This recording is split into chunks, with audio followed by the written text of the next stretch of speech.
দেখা যাচ্ছে জগদ্দল নৈহাটি সব জায়গায় বিজেপি প্রার্থীরা এগিয়ে রয়েছে, আপনি কি বলবেন এই জয়ের কারণটা কি?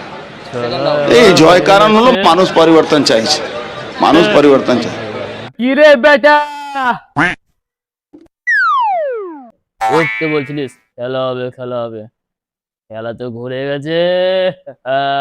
পদ্ম ফুল তো ফুটছে, আর তো জোড়া ফুল তো শুকিয়ে গেল।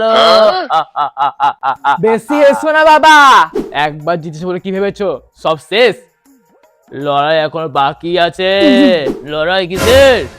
মানুষরা সব দিয়ে দিল রে, এবার তো স্বীকার কর। এমসি রা হেরে গেছে, বিজেপি রা জিতে গেছে রে পাগলা।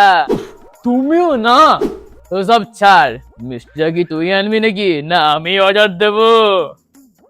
বেশ ঠিক আছে, শোনো আজ তোমার দিন, কিন্তু মনে রেখো রাজনীতির জায়গায় কিন্তু মিষ্টি বিল কিন্তু আমি দিচ্ছি না, আমি চললাম।